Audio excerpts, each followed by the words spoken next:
Hi there, everybody. This is Lee. If you are a member of the media and you need to some consultation or analysis on political events, military engagement in the Middle East, would you consult with Neera Tanden, or would you consult with Howard Dean? Would you consult with Hillary Clinton based on her history? Or would you consult with Tulsi Gabbard based on her history? And so I said, well, let's look at it. I went to Tulsi Gabbard's about page just to see what her qualifications, what qualified her to speak on Syria, on Middle East engagement, on military interventions and regime change. And wow, she's got a lot going on here.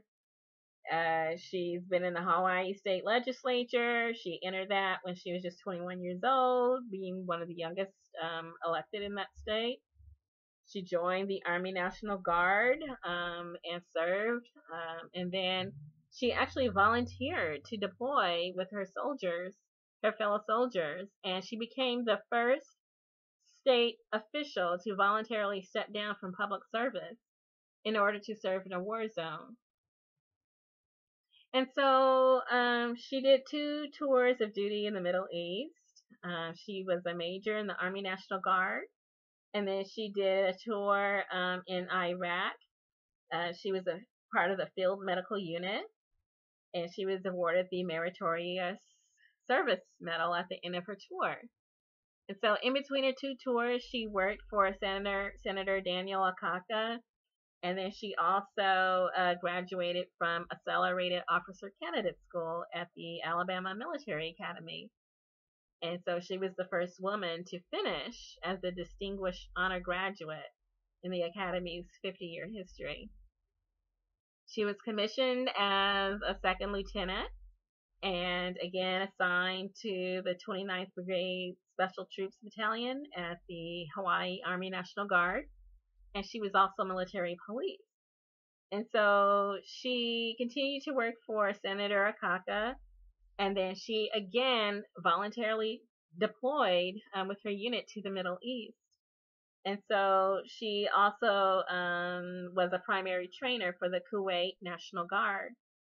And so this, we see indications of leadership in Tulsi Gabbard. We see indications of someone who does not ask of anyone else what she won't do herself, which makes her stand out from many people in Washington, D.C., who are happy to send troops overseas, but do we see them overseas? Okay, and so she was elected to the Honolulu City Council, and then she served on several committees. She trained with she did peacekeeping training with the Indonesian Army. And then she was elected to the United States House of Representatives in 2012, serving Hawaii's 2nd District.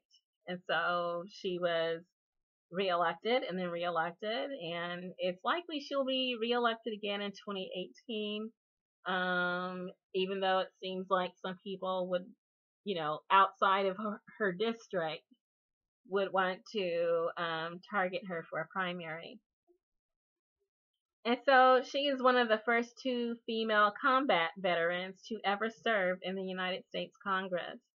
And so rather than primary her, I think she should be congratulated.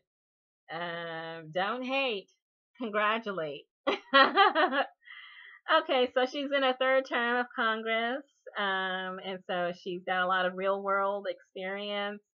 She's got academic training, military training. She's had her leadership skills tried and then verified. And she represents the people of Hawaii well. I mean, her vote margin is pretty high in the state of Hawaii. Currently, she serves on the House Armed Service Committee and the House Foreign Affairs Committee. She's a strong advocate for veterans, and that she also serves on subcommittees, including the Middle East subcommittee.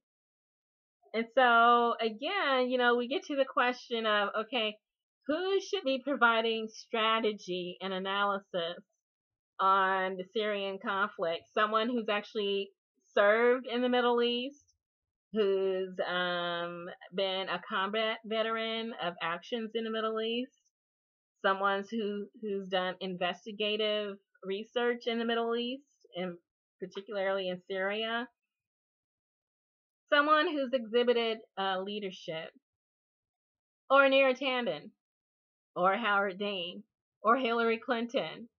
I don't know. I report, you decide. Good luck.